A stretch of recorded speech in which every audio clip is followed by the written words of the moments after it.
Jai Bhim, Namo Buddhaya. Today, on the 21st of August, the Bar Council of Punjab and Haryana organized a national law conference to celebrate the 100 years of Baba Sahib Dr. B.R. Ambedkar's legal practice, in which session number 3, a slot from 1:30 to 3 p.m.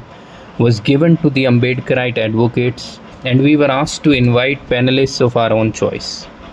And we invited esteemed panelists including Justice Sabiul Hasnain, retired Allahabad High Court, Mr. Raj Ratan Ambedkar, great-grand nephew of Dr. Baba Sahib Ambedkar, and Manpreet Singh Advocate, a cyber law expert. But unfortunately, the slot was unexpectedly cancelled without any explanation a day before the event. However, we have made alternative arrangements and are fortunate to have Mr. Raj Ratan Ambedkar with us today.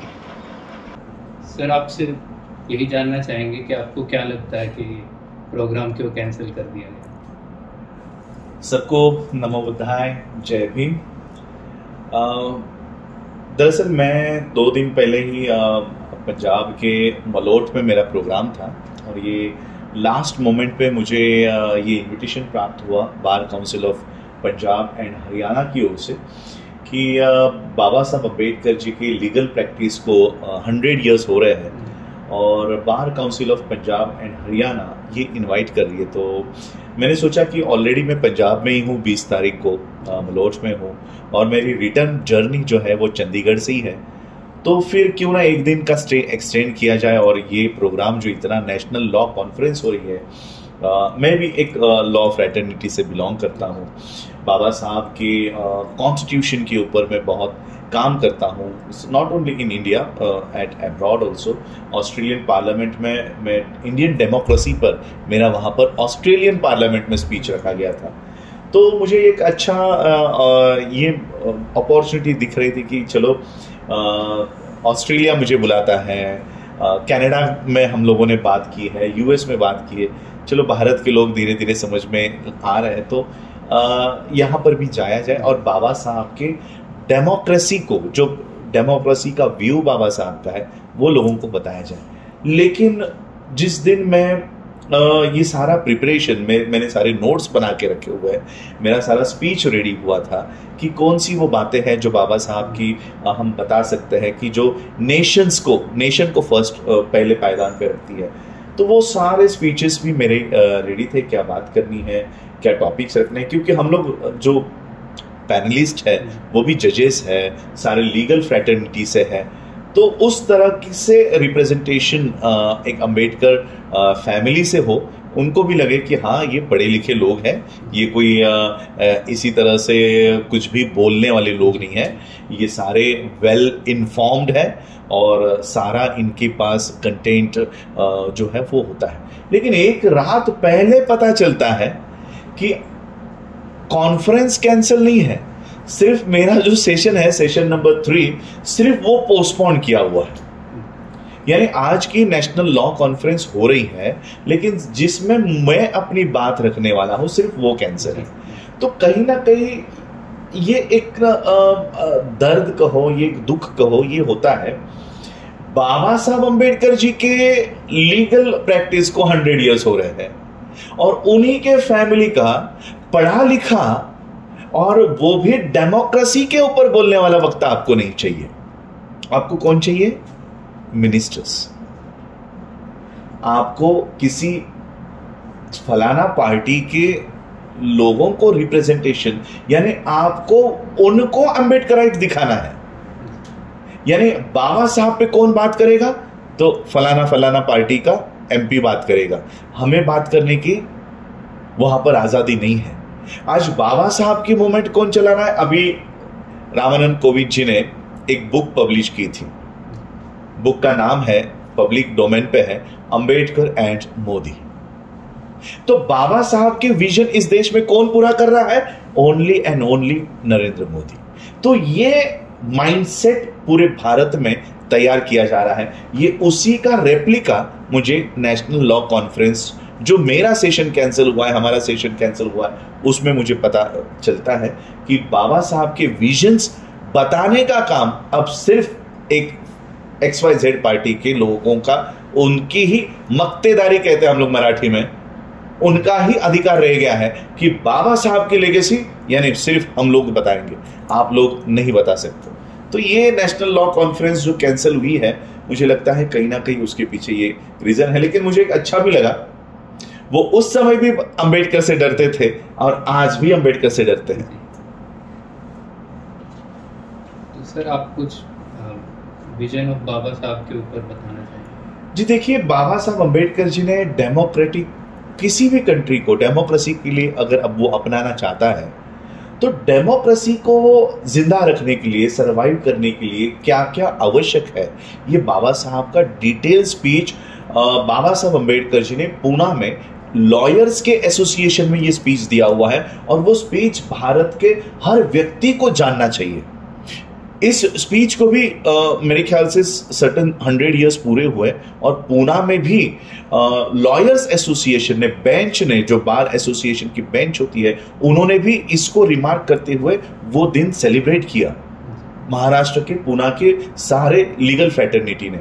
और बाबा साहब के जो vision है वो आज भारत के हर व्यक्ति को पता होने जरूरी है। किसी भी डेमोक्रेटिक कंडीशंस में कंट्री को अगर डेमोक्रेसी आपको अपनाना है तो वहां पर कास्ट नहीं होनी चाहिए। जब तक वहां पर कास्ट है तो डेमोक्रेसी नहीं है। तो ये विजन्स हम लोगों को बताने होंगे। बाबा साहब ने इस देश को अपलिफ्ट करने के लिए जो विजन्स दिए हैं वो भारत के हर नागरिक को पता होना चाहिए। कॉन्स्टिट्यूशनल मॉरलिटी के बारे में बात करते हैं बाबा साहब। ऑपोजिशन पार्टी को कितना महत्व देना चाहिए, कितना निष्पक्ष होना चाहिए, ये सारी बातें बाबा साहब अम्बेडकर डेमोक्रेसी के लिए कहते हैं कि डेमोक्रेटिक कंट्री में ऑपोजिशन पार्टी स्ट्रांग होनी चाहिए, वहां पर कॉन्स्टिट्यूशनल मॉरलिटी लोगों में होनी चाहिए। हमारे यहाँ पर 77 इयर्स हो गए इंडिपेंडेंस को, 74 इयर्स हो गए कॉन्स्टिट्यूशन को अपनाकर। भारत के लोगों को संविधान के कितने अनुच्छेद है, कितने आर्टिकल्स है उसके बारे में पता नहीं। आर्टिकल 14 क्या है पता नहीं, आर्टिकल 15 क्या है पता नहीं। क्या एक्सपेक्ट करते हो हम लोग? 74 इयर्स के बाद भी हमें संविधान पता नहीं है, किस कॉन्स्टिट्यूशनल मॉरलिटी की बात हम लोग कर रहे हैं जब हमारे में वो नैतिकता ही नहीं है। तो सर आप रेलेवेंस आज के टाइम में कॉन्स्टिट्यूशनल मॉरलिटी का क्या है? देखो, आज एक तरफ बाबा साहब अम्बेडकर कहते हैं कि भारत के लोगों में कॉन्स्टिट्यूशनल उनके हक और अधिकार क्या है उसकी सारी जानकारी होनी चाहिए। संविधान के प्रति उन लोगों को, भले वो संविधान कमजोर क्यों ना हो, ये संविधान हम लोगों ने अपनाया है, अब उसके प्रति हमारे हर दिल में आदर होना चाहिए। हर व्यक्ति के दिल में संविधान के प्रति आदर होना चाहिए। मैंने देखा राजस्थान में पिछले साल संविधान के खिलाफ रैली निकाली जाती है और वो भी एक मेंबर ऑफ पार्लियामेंट निकालता है। जिस संविधान के राइट्स का इस्तेमाल करते हुए वो मेंबर ऑफ पार्लियामेंट बनता है, वो उसी संविधान के खिलाफ रैली निकालता है और देश के लोगों में संविधान के प्रति नफरत तैयार करता है। So is there any relevance of constitutional morality in today's present India? Constitutional morality को हमने छुआ तक नहीं है। कॉन्स्टिट्यूशन के प्रति मॉरलिटी, नैतिकता तब आएगी जब हमें कॉन्स्टिट्यूशन पता होगा। अब इन्होंने कॉन्स्टिट्यूशन के प्रति इतनी नफरत लोगों के दिल में पैदा की है कि अगर मुझे नौकरी नहीं लग रही है तो वो संविधान जिम्मेदार है, अगर मुझे कहीं एडमिशन नहीं मिल रहा है तो वो संविधान जिम्मेदार है। तो एक वर्ग के दिल में ये संविधान के प्रति नफरत तैयार कर रहे हैं। आज संविधान को पार्लियामेंट के सामने जलाया जाता है और देश का प्रधानमंत्री उसी समय गौतम गंभीर के, जो क्रिकेटर है, उसके उंगली को कुछ चोट लग गई तो ट्विटर पे संवेदना जाहिर करता है, लेकिन संविधान जलाने पर एक शब्द नहीं बोलता। जब देश का प्रधानमंत्री ही संविधान के इस के खिलाफ हो, आप देश के लोगों से क्या एक्सपेक्ट करोगे? तो हमें आज ये जो चल रहा है भारत में कि किस तरह से संविधान के प्रति लोगों में नफरत तैयार की जा रही है। ये काम लीगल फ्रैटर्निटी के लोगों का है, एडवोकेट्स का है, इंजीनियर्स का है, पढ़े लिखे लोगों का है कि उसको समाज के लोगों आखिरी व्यक्ति तक जाकर उसको संविधान समझाने का काम, जो काम गवर्नमेंट का है, स्कूल्स का है, सिलेबस का है। आज किसी सिलेबस में कॉन्स्टिट्यूशन ऑफ इंडिया नहीं पढ़ाया जाता, प्रियम्बल पता नहीं है, कॉन्स्टिट्यूशन ऑफ इंडिया तो बहुत दूर की बात है। एक पन्ने का प्रियम्बल किसी को पूछ लो कि हम भारत के लोग, we the people of India, हमने संविधान अपने आप को क्यों दिया है, हमें पता नहीं। What you mean by justice, equality, liberty and fraternity, बस इस 4 चीज के लिए संविधान है। हमें 395 आर्टिकल्स भी पढ़ने की जरूरत नहीं है, ये 4 चीज हम लोगों को चाहिए। जस्टिस चाहिए। इकोनॉमिक अफेयर्स कमेटी का हेड ये कहता है कि यहां जस्टिस, लिबर्टी, इक्वलिटी का रिलेवेंस नहीं है, इक्वलिटी का रिलेवेंस नहीं है। जहां मुंह छलकने पर आज 2023 पर भी मारा जाता है, क्या इक्वलिटी हमने हासिल किया है?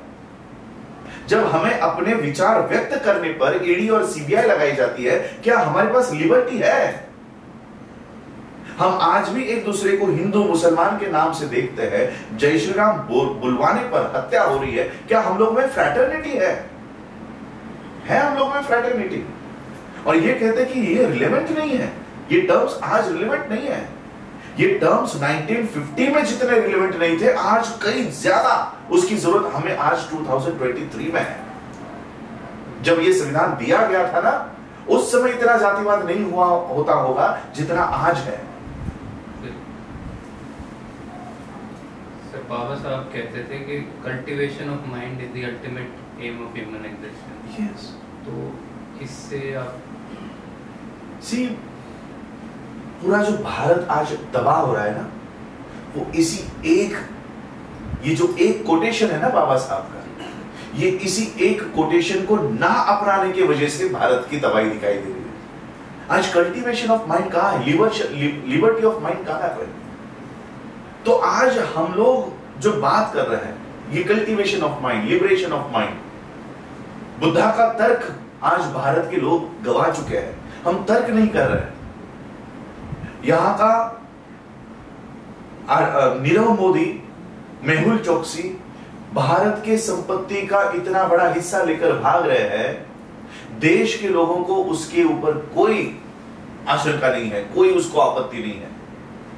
अडानी, उसका 1 लाख करोड़ रुपया पिछले 1-2 महीने में माफ किया गया, 72,000 करोड़ रुपया माफ किया गया, 14,000 करोड़ माफ किया गया, लगभग नहीं बोले तो भी 2.5 से 3 लाख करोड़ रुपया अडानी का माफ किया गया है। देश का एक भी व्यक्ति इसके ऊपर सवाल नहीं करता कि आप हमारा 1 रुपया माफ नहीं कर रहे हो और इसके 2-2, 3-3 लाख करोड़ माफ कर रहे हो। कहां गई लिबर्टी ऑफ माइंड? क्या हमारे दिमाग आज मुक्त है? हमको धर्म के नाम पर हम लोगों के माइंड जो है ना, वो काबिज कर लिए।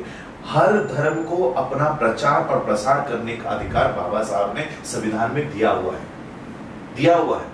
वो कोई बीजेपी सत्ता में आई तो हम हिंदू धर्म का प्रचार कर पाएंगे, ऐसा है क्या?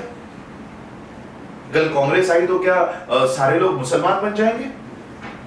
ऐसा नहीं है। ये अधिकार संविधान ने दिया है, कोई नरेंद्र मोदी ने नहीं दिया है, कोई योगी की वजह से हिंदुत्व का प्रचार प्रसार नहीं हो रहा। ये बाबा साहब के संविधान के देन है। इस देश में हिंदुत्व हो, इस्लाम हो, क्रिश्चियनिटी हो, सिखिज्म हो, बुद्धिज्म हो, अगर वो फैल रहा है तो वो केवल बाबा साहब के संविधान की वजह से, किसी विशेष पार्टी का पीएम बनने से नहीं हो रहा। ये देश के लोगों को समझ में आ जाना चाहिए कि किसी विशेष पार्टी का पीएम बनाने से हमारा धर्म फूलने और फलने वाला नहीं है। ये तो संविधान ने दिया हुआ अधिकार है। किसी का धर्म खतरे में नहीं है और किसी का धर्म बढ़ने वाला नहीं है। कोई धर्म खतरे में नहीं है। और इसलिए आज हमारे लोगों की माइंड जो है, मस्तिष्क जो है, ये फ्री होने चाहिए। उसके ऊपर आप सोचो। हमारे आज लोग क्या कहते हैं जब मैं फील्ड में उतरता हूं, ठीक है ना, नीरव मोदी पैसे लेकर चला गया, मेहुल चोकसी पैसे लेकर चला गया, अडानी का लोन माफ हो गया, राम मंदिर तो बन रहा है ना। ये लोगों की भावना है, ये लोगों की भावना है। हमें 2 वक्त की रोटी नहीं मिली तो भी चलेगा, पेट्रोल के दाम कितने भी बढ़ गए तो भी चलेगा, हमारा हिंदुत्व फूल रहा है। कहां गई लिबरेशन ऑफ माइंड?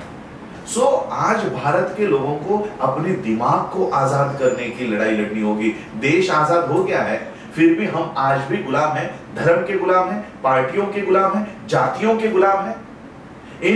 इन गुलामी से हम लोगों को आजादी प्राप्त करनी होगी। जब तक आपका दिमाग आजाद नहीं होगा, कितना भी देश आजाद हो जाए, आप कभी आजाद नहीं होगे। आजाद भारत के आप गुलाम ही कहलाओगे जब तक आपका दिमाग गुलाम है।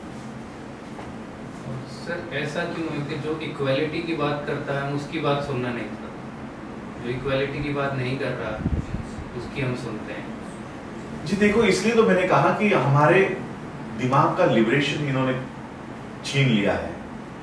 हम धर्म की बात सुनना चाहते हैं, हमारे ऊपर हम लोग जो शेड्यूल कास्ट के लोग हैं, हम अपनी जाति की बात सुनना चाहते हैं। इक्वलिटी आज भी हमारे शेड्यूल कास्ट के लोगों में भी ये ऊंच नीच, एक जात दूसरे जात को नीचा दिखाती है, निचली जात उसको घृणा करती है। मैं भारत में ऐसा नहीं कहूंगा कि सिर्फ ऊपर के लोग डिस्क्रिमिनेशन कर रहे हैं, हम लोग भी डिस्क्रिमिनेशन कर रहे हैं। भारत के सभी लोगों को ये जातिवाद में से, धर्मवाद में से बाहर आना चाहिए। इक्वल, सबको इक्वल ट्रीट करो। वो सामने वाले का क्या रिलीजन है, क्या जाति है, वो मुझे जानने की क्या जरूरत है? उसका धर्म में क्या होता है, वो कैसे पूजा करता है, वो कैसे नमाज पढ़ता है, उससे मुझे कोई लेना देना नहीं होना चाहिए। हमें इक्वल समझो, भाईचारा रखो, फ्रेटर्निटी रखो, इंसानियत का नाता पहले हम लोगों में होना चाहिए। पहले इंसान बनो, उसके बाद हिंदू, मुसलमान, जैन, सिख, पारसी, बौद्ध बनो। पहले इंसान तो कायम करो, इंसानियत की तो लड़ाई कायम करो। और इसलिए आज हम लोगों को, इस देश के सभी लोगों को इक्वल समझना बहुत जरूरी है। कौन किस जाति का है, कौन किस बिरादरी का है, हमें उससे कोई लेना देना नहीं है। बाबा साहब एक बात हमेशा कहा करते थे कि हम पहले हिंदू हैं, हम पहले मुसलमान हैं, हम पहले सिख हैं, पारसी है, जैन है, बुद्धिस्ट है। ये भावना अपने आप में नहीं पैदा करो। हम पहले इंडियंस हैं, हम पहले भारतीय हैं, ये भावना अपने आप में तैयार करो। ये एक जरिया है इक्वलिटी को एस्टैब्लिश करने का। क्योंकि हम एक दूसरे की जाति देखते हैं, तो अब जाति मत देखो, कम से कम वो भारतीय है क्या, मेरे लिए इतना काफी नहीं है कि वो मेरे देश का सदस्य है, मेरे देश का रहवासी है, मेरे देश का नागरिक है? क्या मेरे लिए इतनी इंफॉर्मेशन काफी नहीं है कि हम खोद खोद के उसकी जात और धर्म जानना चाहते हैं? तो ये इक्वलिटी तभी आएगी जब हम नेशनलिटी की भावना हमारे दिल में पैदा होगी।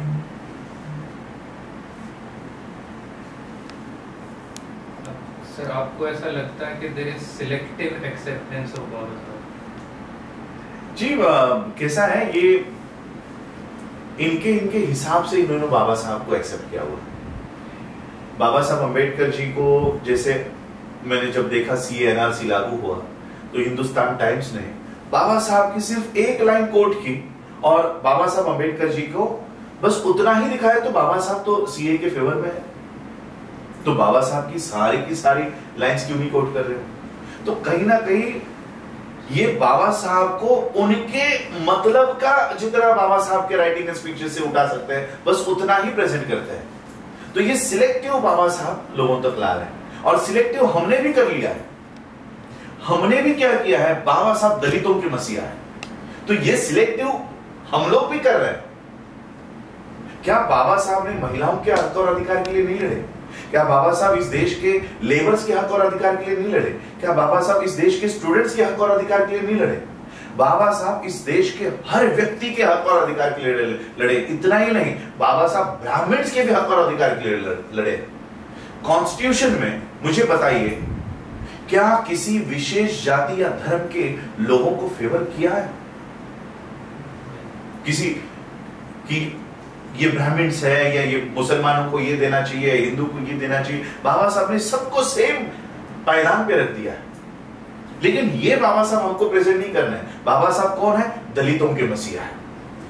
आज इस देश की हर स्त्री को अगर पहला फूल किसी के चरणों में रखना चाहिए तो वो बाबा साहब के चरणों में रखना चाहिए। वो लड़े हैं महिलाओं के हक और अधिकार के लिए। इस देश का ओबीसी, आज ओबीसी को पता नहीं कि उनका असली नेता कौन है। इस देश में ओबीसी को रिजर्वेशन मिले, ओबीसी को उनके हक और अधिकार मिले, इसलिए मिनिस्ट्री का त्याग करने वाले पहले और आखिरी minister doctor B R Ambedkar थे। ये बात हम कब लोगों तक लेकर जाएंगे? इस देश में देश का इतना बड़ा हिस्सा हम सिर्फ वॉर के ऊपर खर्च कर रहे हैं। ये ना होकर जो बाबा साहब ने देश के लिए दिया है वो हम विचार क्यों नहीं सामने लाते? तो कहीं ना कहीं हमको बाबा साहब को उस ब्रैकेट से बाहर निकालना है कि बाबा साहब जाति के नेता है। जिस जाति के अगेंस्ट पूरा लाइफ बाबा साहब लड़े, हमने उनको जाति का नेता बनाकर रख दिया है। ये बहुत बड़ी नाइंसाफी हम बाबा साहब के साथ कर रहे हैं। जैसे सर अभी आपने बात की, तो ऐसा भी है कि बाबा साहब का जो मूवमेंट है वो हर जगह लोग कहते हैं कि हम बाबा साहब के मूवमेंट और बाबा साहब के मिशन के लिए काम कर रहे हैं। तो क्या वो मिशन या मूवमेंट समझने में गलती है या लोग अपने स्वार्थ के हिसाब से काम कर रहे हैं? ये देखो, लोगों ने तो बाबा साहब की मूवमेंट चलाई, आज भी बाबा साहब की मूवमेंट पूरे वर्ल्ड में है, लेकिन ये मूवमेंट जो है ना, ये इमोशन बेस्ड मूवमेंट है, ये इमोशनल मूवमेंट है। बाबा साहब इमोशनल मूवमेंट नहीं चाहते, बाबा साहब इंटेलेक्चुअल मूवमेंट चाहते हैं। बाबा साहब ने कभी भावना के वश में जाकर मूवमेंट नहीं की। मैं आपको एक एग्जांपल देना चाहूंगा बाबा साहब के मूवमेंट के बारे में। अगर बाबा साहब इमोशनल मूवमेंट चलाते तो क्या स्टैंड लेते? जब बाबा साहब महाड़ के 14 तालाब का आंदोलन का सेकेंड फेज करने गए, तब ब्रिटिश पुलिस ऑफिसर्स ने बाबा साहब की मुलाकात की और बाबा साहब से कहा कि बाबा साहब, यहाँ के ब्राह्मणों ने कोर्ट में स्टे ऑर्डर लाई है कि आप महाड़ के 14 तालाब पर नहीं जा सकते। अगर बाबा साहब अंबेडकर इमोशनल मूवमेंट चलाते तो बाबा साहब क्या करते पता है? बाबा साहब हजारों लोगों को लेकर महाड़ के 14 तालाब पर चले जाते, भाई हम जाएंगे करके, तुम कौन होते हो तो हमको रोकने वाले। ये हमने किया, हमने देखा है। जब सुप्रीम कोर्ट ने गुरु रविदास घर को गिराने के बाद उस वहां पर जाने के लिए मनाही आदेश निकाला, फिर भी हमारे लोग वहां गए। हमारा एक फलाना नेता लोगों को लेकर गया और क्या हुआ? सब अरेस्ट हुए, 98 बच्चे अरेस्ट हुए। क्या ये बाबा साहब की मूवमेंट है? बाबा साहब ने क्या स्टैंड लिया पता है? ठीक है, कानून का मनाही आदेश है, हम नहीं जाएंगे। और बाबा साहब ने क्या किया कि जिस ग्रंथ के वजह से तुम हमको पानी पीने से रोक रहे हो, बाबा साहब ने अपना आंदोलन डाइवर्ट किया और उस ग्रंथ को जलाया जहां से ये स्टे ऑर्डर ये लाने में कामयाब हुए थे। उस मनु के कानून को, मनुस्मृति को जलाने का काम किया। ये इंटेलेक्चुअल मूवमेंट है बाबा साहब की। ये इंटेलेक्चुअल मूवमेंट दिख रही है आपको? 98 बच्चे रासुका में चले गए, खुद जो लेकर गया उसके ऊपर रासुका है। क्या ये इंटेलेक्चुअल मूवमेंट है? ऐसे अनपढ़ लीडर्स अगर हमारे समाज में थोपे गए, सोचो वो समाज को कहां लेकर जाएंगे। वैसे ही देश में हम अल्पसंख्यक है, माइनॉरिटी है, लेकिन जेलों में हम मेजॉरिटी में होंगे। समझ रहे हो आप लोग? हम लोग लीगल फ्रेटर्निटी के लोग हैं। अगर कोर्ट ने कोई आदेश दिया है, we have to respect that. अगर कोर्ट का कोई आदेश है तो कोर्ट से ही हमको उसको लड़कर, कानूनी लड़ाई लड़कर हमको ये करना है। हम हमारे बच्चों को गोलियां मरवा रहे हैं, सिर्फ जय जय जय जय जय भीम के नारे लगाकर गाड़ियों पे स्टंटबाजी कर रहा है। इंटेलेक्चुअल मूवमेंट कहां पर है? जीरो हो चुकी है। जस्टिस की बात बाबा साहब कर रहे हैं, social justice, economical justice, political justice. कहां है हमारी इकोनॉमिकल जस्टिस? कहां है हमारी social justice? Social justice, society कब बनती है? सोसाइटी, एक आदर्श सोसाइटी तब होती है जब उस सोसाइटी में कास्ट सिस्टम नहीं होता। कास्ट सिस्टम नहीं होता। हमारे यहां द ग्रेट चमार, द रॉयल वाल्मीकि, जाटव, क्या हम एक आदर्श सोसाइटी बन पाए हैं? मुझे नहीं लगता हम लोग एक आदर्श आइडियल सोसाइटी बन पाए। और इसलिए हमको बाबा साहब के इंटेलेक्चुअल मूवमेंट को हाथ में लेना है।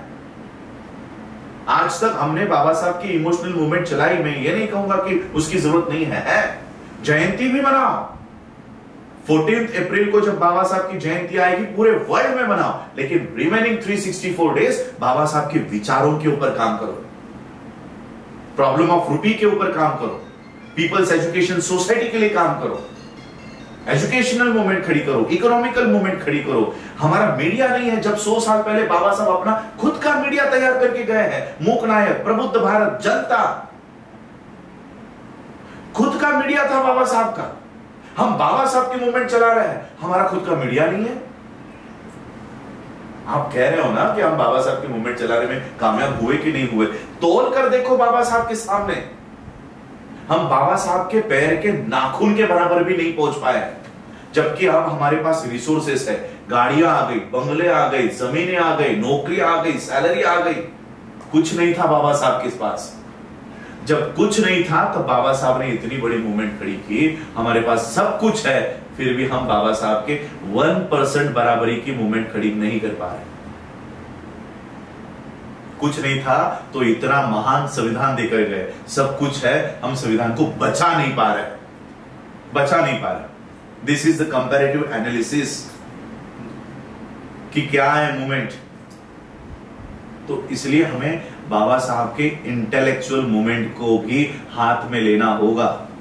सिर्फ बाबा साहब के नाम से रास्ते बनाने, एयरपोर्ट बनाने, यूनिवर्सिटीज बनाने से नहीं होगा, सिर्फ नाम देकर नहीं होगा। उनके विचारों को भी इंप्लीमेंट करवाना हमारी जिम्मेदारी है। सर, आज के यूथ के लिए आप क्या मैसेज देना चाहेंगे बाबा साहब के विजन पे? देखो, यूथ को तो मैं यही कहना चाहूंगा कि बाबा साहब ने प्रियम्बल में ये बात कही है कि हमें सोशल जस्टिस, इकोनॉमिकल जस्टिस और पॉलिटिकल जस्टिस की लड़ाई लड़नी है। पॉलिटिकल जस्टिस या पॉलिटिकल मूवमेंट ही बाबा साहब की पूरी मूवमेंट नहीं है।